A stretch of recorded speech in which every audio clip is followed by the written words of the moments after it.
as we both supported for effect over what a few, my better half, would consider excessively speed for entering a parking area over an extensive drain. We were both charmingly amazed by the 2018 KTM 1290 Super Adventure S's semi-dynamic WP fork and stuns treatment of the uneven business continuously.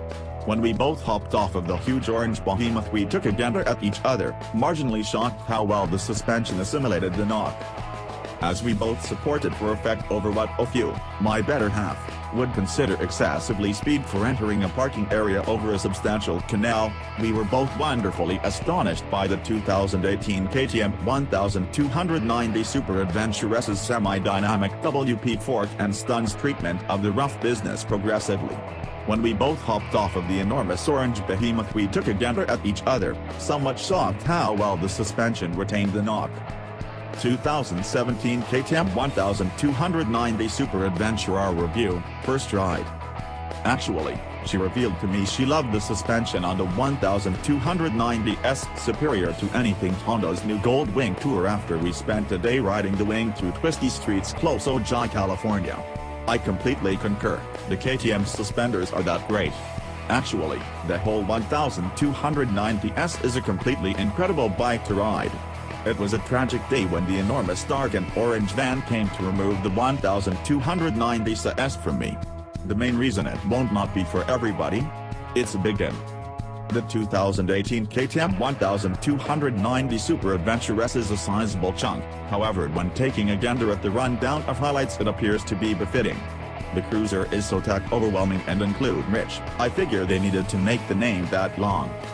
The 1290 Super Adventure S utilizes a WP 48mm semi-dynamic fork and semi-dynamic stun to deal with the knocks, and wow, it's well sprung. The damping can be balanced by means of the dazzling 6.5-inch full shading TFT TV screen, where riders can pick between one of four alternatives: Sport, Street, Comfort, or Off-Street. I wanted to keep the damping in Sport unless I was spanning long stretches on the interstate where Street was the favored setting. Solace wasn't awful either, yet I found the bicycle pogoing forward and backward on a particularly wavy expressway entrance ramp, which made me dump the setting for the rest of my chance with the bicycle. Remember, while you can change the damping to your favorite setting, the semi-dynamic innovation will even now adjust the damping rates progressively as per the surface you're riding over. Other than the previously mentioned bouncy road trip, I saw no different anomalies with the suspension.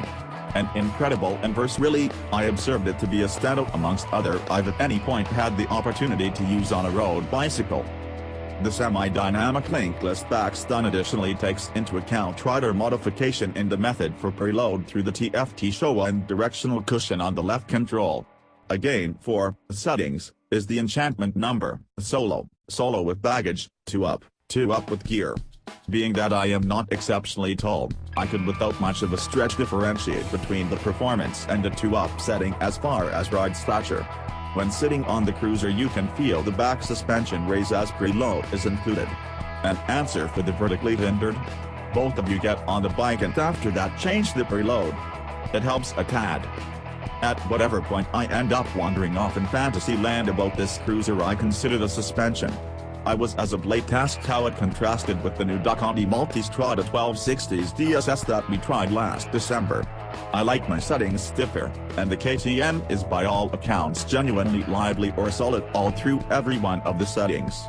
The Ducati may give a more extensive territory between solid and energetic, to very rich yet consistent.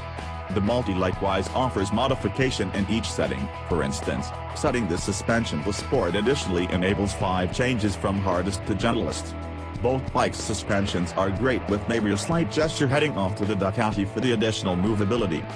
Another convincing, or maybe impelling, component of the 1290S, is the 1301cc, 75-degree V-twin motor. The LC8 motor uses double-fitting start, ride-by-wire powering, and a shoe grasp to shield the enormous motor from putting a sudden stop to the back tire. The 1290S's motor uses an indistinguishable essential structure from the Super Duke R. Be that as it may, execution improving molds have been made to the sportier Super Duke R's thumping heart.